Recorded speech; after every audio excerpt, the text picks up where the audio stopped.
కేంద్రంలో బీజేపీ, తెలంగాణలో కాంగ్రెస్ పార్టీలు అధికారంలో ఉన్నాయని, ఈ నేపథ్యంలో ఆంధ్రాలో చంద్రబాబు అధికారంలోకి వస్తే ఆయన శిష్యుడు రేవంత్ రెడ్డి మళ్లీ తెలంగాణను ఏం చేస్తారోనని అనుమానం వ్యక్తం చేశారు కరీంనగర్ బీఆర్ఎస్ ఎంపీ అభ్యర్థి వినోద్ కుమార్.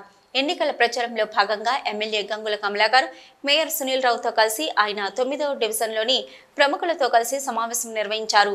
దేశం కోసం, ధర్మం కోసం అంటున్న బండి సంజయ్ ప్రవచనాలకు తప్ప ఎంపీగా పనికిరారని వినోద్ కుమార్ తెలిపారు. ఎంపీగా గెలిపించిన నియోజకవర్గానికి బండి సంజయ్ 5 ఏళ్లలో 5 పైసల నిధులు తేలేదన్నారు. అబద్ధాల పునాదుల మీద కాంగ్రెస్ పార్టీ అధికారంలోకి వచ్చిందన్నారు. ప్రశ్నించే గొంతుకగా నన్ను ఎంపీగా గెలిపిస్తే రాబోయే రోజుల్లో కరీంనగర్ పార్లమెంటు అభివృద్ధికి సాయశక్తుల కృషి చేస్తానని స్పష్టం చేశారు. డబుల్ ఇంజిన్ సర్కార్ అని చెప్పుకునే బీజేపీ అటు కేంద్రంలో ఉన్నా, ఇక్కడ బండి సంజయ్ ఉన్నా కరీంనగర్ పార్లమెంటు నియోజకవర్గం అభివృద్ధికి నోచుకోలేదన్నారు ఎమ్మెల్యే గంగుల కమలాకర్. కరీంనగర్ అభివృద్ధి చెందాలంటే నాకు తోడుగా వినోద్ కుమార్ ను ఎంపీగా గెలిపించాలని విజ్ఞప్తి చేశారు. ఈరోజు మీరు ఎంతో నమ్మకంతో ఓటేసిండ్రు. ఆ నమ్మకాన్ని బొమ్ము చేయొద్దని ఒక ప్రయత్నం చేస్తూ ఉంటాం. ప్రభుత్వాలు ఏదైనా కావచ్చు, పోరాట చేసే శక్తి ఉంటే ఏ ప్రభుత్వం నిధులు తీసుకొస్తాం. ఆ రోజు కాంగ్రెస్ ప్రభుత్వం ఉన్నవడంగా నేను నిధులు తీసుకొచ్చినాం, అభివృద్ధి చేసినాం. ఈరోజు మళ్ళీ కాంగ్రెస్ పార్టీ ఉన్నవడంగా డెఫినెట్గా అదే రకంగా కొట్లాడి తీసుకొచ్చుకుంటాం. మరి ఒక్కసారి ఆలోచించుకోవాలి. ఎన్నికలు వస్తాయి పోతాయి, ప్రభుత్వాలు మారుతాయి పోతాయి, కానీ మనం భూమి ఇక్కడనే ఉంటుంది, ప్రజలు ఇక్కడనే ఉంటాము, సమస్యలు అట్లే ఉంటాయి. వాళ్ళు తాత్కాలికంగా ప్రభుత్వాలు ఏర్పాటు చేస్తారు కావచ్చు, కానీ శాశ్వతంగా ప్రజా సమస్యలు ఉంటాయి కదా. అలాగని ఈరోజు ఎన్నికలు వచ్చినాయి, వస్తాయి పోతాయి, ఓటేస్తాం మనం కదా, మన పని మనం మర్చిపోతాం. కానీ ఏం జరుగుతుంది? మనం ఓటేసు ద్వారా ప్రజా సమస్యలు పెరుగుతాయా తగ్గుతాయా, అభివృద్ధి ముందుకెళ్తుందా కుట్టుబడుతుందా, ఆ ఆలోచన రకంగా ఓటేయాలని చెప్పి నేను మిమ్మల్ని కోరుతున్నాం. మరి మేము ఎమ్మెల్యే కాకముందు కరీంనగర్ నగరం ఉన్నది, మీరున్నారు, ప్రజలున్నారు. ఎట్లా ఉండే తెలంగాణ రాకముందు ఎట్లా ఉండే ఒక్కసారి ఆలోచించుకోండి. ఎలా ఉండే పోషమ్మ వీధి రోడ్డు? పోషమ్మ వీధి పుట్టింది ఇప్పుడా? మా తాత ముత్తాతలు పుట్టినప్పుడు పోషమ్మ వీధి పుట్టింది. కానీ ఎందుకు రోడ్ వేయలే? ఎందుకు రోడ్డు ప్రజా సమస్య ఎందుకు పట్టించుకోలే? రాలేదా? ప్రభుత్వాలు మారలేదా? ప్రభుత్వాలు ఉండే, ఎమ్మెల్యేలు ఉండే, మంత్రులు ఉండే, చూసుకుంటే వేరు తప్ప. కానీ ఏ రోజన్నా కమాన్ రోడ్ నుంచి పోచమ్మ దాకా వచ్చే పరిస్థితి రోడ్ ఇద్దరు అనుకున్నారా? ఈ రోడ్డు వాడుతుండన్నా? ఇదే కాదు, కరీంనగర్ రోడ్లు ఎక్కడన్నా కూడా 40-50 సంవత్సరాలు దరిద్రాన్ని చూసినాం తప్ప. కానీ ఈ కరీంనగర్ రూపురేఖలు మార్చని ఎవరికైనా ఆలోచన వచ్చిందా? పక్కనే మారే డ్యామ్ ఉన్నాడు, రోజు నిలిద్దామని ఆలోచన వచ్చిందా? అసలు ప్రజా సమస్య పట్టించుకున్నారా? యథా రాజా తదరా నడవని అని చెప్పి 40-50 సంవత్సరాలు నడిచింది, అభివృద్ధి కుంటుపడ్డది. కానీ మేము చదువుకున్న వ్యక్తులం, కేసీఆర్ పోయినాం. ఇట్లా ఉండద్దు సార్, కరీంనగర్ నగరం మారిపోవాలి, మారాలి, భూముల విలువ పెరగాలి, ప్రజల జీవన విధానం పెరగాలి అని చెప్పేసి 1 కాదు, 2 కాదు, 3 కాదు, 1000 కోట్ల రూపాయలు తీసుకొచ్చినాం. 1000 కోట్లు ఎక్కడ వచ్చినాయి? 1000 కోట్ల దానికి కారకులు వినోద్ కుమార్ గారు.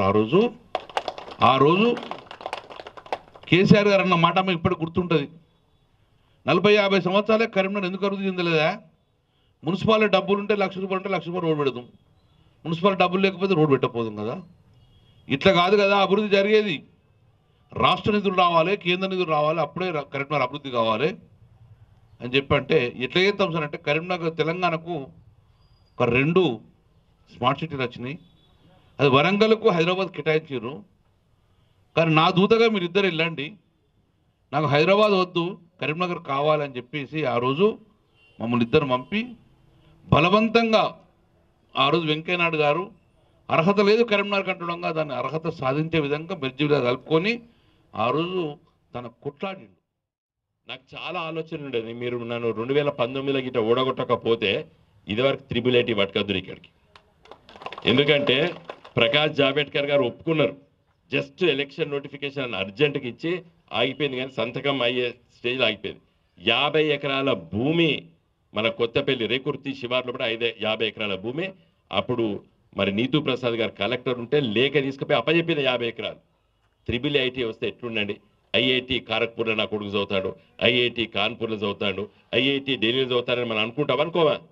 ఇలా IIT ఖరగ్పూర్లో వస్తే ఇలా ప్రపంచవ్యాప్తంగా మన కరీంనగర్ పేరు మోగు. మనం ఈ భూమి మీద ఎల్లకాలం ఉండం కదా. ఇంకో 20 ఏళ్ళకో 30 ఏళ్ళకో 50 ఏళ్ళకో ఒక 100 ఏళ్ళకో నా కొడుకు కరీంనగర్లో చదువుతాడు IIIT కరీంనగర్ అని చెప్పుకుందరు నెక్స్ట్ జనరేషన్. అట్లా ఉండాలి పేరు కరీంనగర్ అని చెప్పి నేను ఆశించి పనిచేసిన. కాదంటాడా? అడగండి ఎవరు. చివరి స్టేజ్ దాకా పట్టుకొచ్చిన. తర్వాత ITE institute of technical education. ఇప్పుడు బాగా చదువుకున్న వాళ్ళు ఇంజనీర్ పెద్ద చదువులోకి పోతారు. పాపం మధ్యగా చదువుకుంటే వాళ్ళు ఎక్కువ పర్సెంటేజ్ ఉంటారు. టాప్ ర్యాంకర్స్ అందరూ ఉండరు కదా మన పిల్లలు. కొంతమంది వాళ్ళ వృత్తిరీత్యా పనిచేసుకునేటువంటి నైపుణ్య కేంద్రము ప్రపంచంలో చాలా గొప్ప కేంద్రం సింగపూర్లో ఉన్నది. నేను పార్లమెంట్ డెలిగేషన్లపై చూసి చదివి దాని గురించి అది చేసుకొచ్చి మన తెలంగాణకు పట్టుకురావాలని చెప్పి ఆలోచన ఉండే.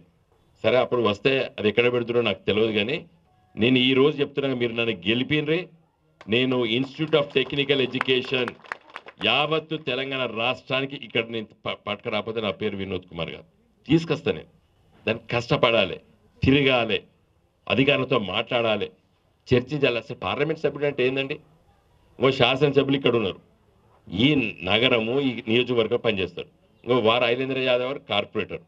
మరి నీ సీసీ రోడ్ వేయాలన్నా, లేకపోతే డ్రైనేజ్ వేయాలన్నా, లేదా కరెంటు వైర్ ఉన్నది వారు చూడాలి. ఈ మేయరు డిప్యూటీ మేయర్లు వీళ్ళ పని వీళ్ళకు ఉంటుంది, ఎమ్మెల్యే గారి పని ఎమ్మెల్యే గారు ఉంటుంది. పార్లమెంటు చేసే పని ఎక్కడండి? ఢిల్లీలో మొత్తం ఏం జరుగుతుందని తీసుకురావాలని నా నియోజకవర్గానికి నా రాష్ట్రానికి కొట్టాడారు. మీరు 2014 నన్ను గెలిపిస్తే గోదావరి నది పైన కృష్ణా నది పైన కట్టే ప్రాజెక్టుల అనుమతులు కేసీఆర్ చెప్తుంటే, మంత్రులు చెప్తుంటే నేను ఎంబడి తీసుకొని వచ్చిన.